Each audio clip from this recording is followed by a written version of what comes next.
నమో మైసూరు, నమస్కార Mysuru. Hey guys, it's me Sriharsha. Welcome to my YouTube channel. అందరూ ఎలా ఉన్నారు? ఈ రోజు మనం మైసూర్ సిటీలో ఎంతో ఫేమస్ అయిన కొన్ని బెస్ట్ ఫుడ్ ఐటమ్స్ ని టేస్ట్ చేయబోతాం అన్నమాట. So let's go. మన ఈ మినీ ఫుడ్ బ్లాగ్ లో మనం వెళ్ళబోయే ఫస్ట్ ప్లేస్ గురు స్వీట్స్. ఓకే, ఇక్కడ మైసూర్ పాక్ ఫేమస్. మైసూర్ అంటేనే మైసూర్ పాక్ ఫేమస్ అన్నమాట. సో ఆ స్వీట్ నే మనం ఇప్పుడు టేస్ట్ చేయబోతున్నాం. So let's go. ఈ ప్లేస్ ని చిక్క గడియారం అని పిలుస్తారు. మైసూర్ లో ఇది చాలా ఫేమస్ ప్లేస్ అన్నమాట. ఇక్కడే మన గురు స్వీట్స్ షాప్ ఉంది. సో మనం వెళ్ళిపోదాం. సో ఇదే గురు స్వీట్స్ షాప్ అన్నమాట.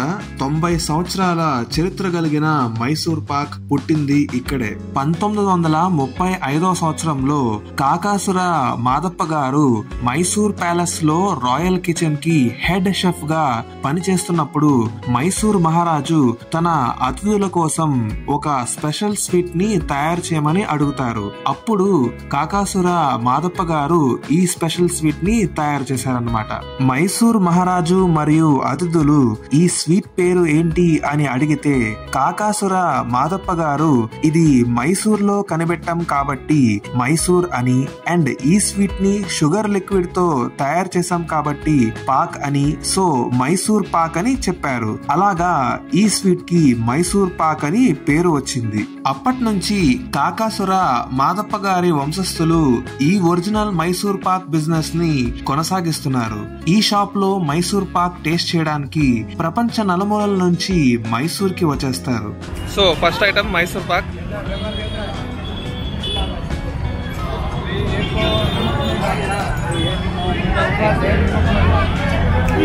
బాబాయ్ కర్రీ బాగుంది అసలు. మైసూర్ పాక్ యాక్చువల్గా ఎక్కడ తిన్నా సరే గట్టిగా ఉండిద్ది, కొంచెం బాగా స్ట్రాంగ్ ఉండిద్ది అనమాట. కొంచెం పళ్ళకి పని పట్టాలి. బట్ ఇక్కడ నోట్లో పెట్టంగానే కరిగిపోతుంది. సూపర్ గుడ్, చాలా బాగుంది. నెక్స్ట్ ఐటమ్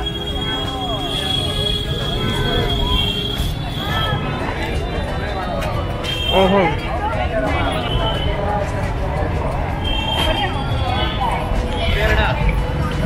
బాగుంది. నాకు స్వీట్స్ అంటే చాలా ఇష్టం. నోట్లో పెట్టంగానే కరిగిపోతున్నాయి ఏంద్రా బాబు. సో లాస్ట్ ఐటమ్ నాకు బాగా ఇష్టమైన డైమండ్ స్వీట్. డైమండ్ చాలా బాగుంటుంది, నాకు చాలా ఇష్టం. ఓకే, నేను ఎక్స్పెక్ట్ చేసిన డైమండ్ స్వీట్ కాదు, ఇది డిఫరెంట్ డైమండ్ స్వీట్. బాగుంది, ఇది పర్లా బాగానే ఉంది.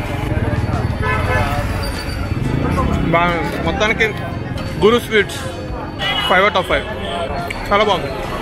మెయింటెనెన్స్ అంతా కూడా చాలా బాగుంది, సూపర్, అదిరిపోయింది. మన ఈ మినీ ఫుడ్ బ్లాగ్ లో మనం వెళ్ళబోయే second place Brahmins soda factory. ఇక్కడ గడబడ ఐస్ క్రీమ్ చాలా ఫేమస్, అండ్ ఈ ప్లేస్ చాలా ఓల్డ్ అన్నమాట. ఓల్డ్ ఈజ్ గోల్డ్ అన్నట్లు. ఈ ప్లేస్ ని 1679 ఇయర్ నుంచి రన్ చేస్తున్నారనమాట. చాలా గ్రేట్. చూడండి ఈ ప్లేస్ వింటేజ్ స్టైల్ తో ఎంత బాగుందో. ఈ రోజు చాలా దూరం ట్రావెల్ చేసి వచ్చాను కాబట్టి నేను బాగా అలసిపోయాను. సో ముందుగా సుగంధి ఆర్డర్ చేశాను అనమాట. చాలా రిఫ్రెషింగ్ గా ఉంది. అండ్ నెక్స్ట్ ఇక్కడ చూడండి, నా కోసమే స్పెషల్ గా గడబడ ఐస్ క్రీమ్ తయారు చేస్తున్నారనమాట. ఇక్కడ నాకు ఒక అద్భుతమైన శ్రీరాముడి పెయింటింగ్ కనిపించింది అనమాట. ఇట్లాంటి పెయింటింగ్ ఓన్లీ మైసూర్ లో మాత్రమే మనకి కనిపిస్తాయి. ఇట్లాగా గోల్డ్ కోటింగ్ స్టైల్ తో. మన ఏపీకి కలంకారీ స్టైల్ ఉన్నట్లు మైసూర్ కి మైసూర్ పెయింటింగ్ అనమాట ఈ స్టైల్ పేరు. అదిగోండి మాటల్లోనే వచ్చేసింది మన గడబడ ఐస్ క్రీమ్. చూడండి అసలు ఎంత బాగుందో. టేస్ట్ చేసి చూద్దాం ఎట్లా ఉందో అనేది. మైసూర్ ఫేమస్ గడబడ ఐస్ క్రీమ్ ని చాలా అంటే చాలా బాగుంది. అస్సలు ఎక్స్పెక్ట్ చేయలేదు ఇంత అద్భుతంగా ఉంటుందని, ఇంత టేస్టీగా ఉంటుందని. సూపర్. సో ఇందాకే నేను సుగంధి వాటర్ను గడబడి తిన్నాను అనమాట. చాలా అంటే చాలా బాగుంది. గడబడి అయితే అసలు మామూలుగా లేదు. ఐస్ క్రీమ్, ఒక చెర్రీ, పైనాపిల్, యాపిల్, పప్పాయ, ఇలాగా అన్ని ఫ్రూట్స్ అన్ని వేసేసి fruit salad with ice cream అనమాట. అసలు నోట్లో పెట్టంగానే కరిగిపోయింది. చాలా బాగుంది. మన ఈ మినీ ఫుడ్ బ్లాగ్ లో మనం వెళ్ళబోయే third place Vinayaka Mailari restaurant. 1938వ సంవత్సరం నుంచి ఈ రెస్టారెంట్ ని స్టార్ట్ చేశారనమాట. అంటే 80 సంవత్సరాల చరిత్ర కలిగిన ఈ రెస్టారెంట్ మైసూర్ లో ఎంతో ఫేమస్. ఈ రెస్టారెంట్ లో మైలారి దోశ ఎంతో ఫేమస్ అన్నమాట. ఇక్కడి టేస్ట్ అసలు ఎక్కడ కూడా మనకి దొరకదు, అంత స్పెషల్ అన్నమాట ఈ రెస్టారెంట్. అండ్ ఈ రెస్టారెంట్ లో ఉన్న స్పెషాలిటీ ఏంటంటే ఇక్కడ only idli, coffee and Mailari దోశలో ఉన్న రకాలు మాత్రమే సర్వ్ చేస్తారనమాట. సో ఇంకా ఆలస్యం లేకుండా ఈ మైలారి దోశని టేస్ట్ చేసేద్దాం. టేస్ట్ చాలా అంటే చాలా బాగుంది. దోశ ఒకవైపు క్రిస్పీగా, ఒకవైపు సాఫ్ట్ గా అండ్ కొబ్బరి చట్నీ కూడా ఇంట్లో చేసుకున్నట్లుగా ఉంది.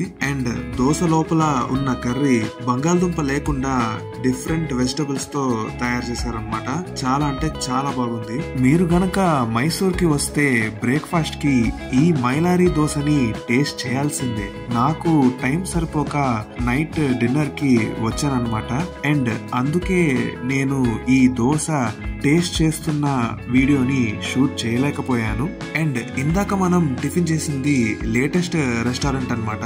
అండ్ ఇది ఓల్డ్ రెస్టారెంట్ అన్నమాట. ఇక్కడి నుంచే ఈ మైలారి దోశ స్టార్ట్ అయ్యింది. అలాగా మన ఈ మినీ ఫుడ్ బ్లాగ్ ఇంతటితో ఎండ్ అవుతుంది. చూసారు కదా, మీకు గానీ ఈ వీడియో కనుక నచ్చినట్లయితే లైక్ చేయండి, షేర్ చేయండి అండ్ సబ్స్క్రైబ్ చేయండి. It's me Sriharsha. మళ్ళీ నేను మీ ముందుకి ఒక సరికొత్త అద్భుతమైన వీడియోతో వచ్చేస్తాను. Until then, take care. Thank you so much.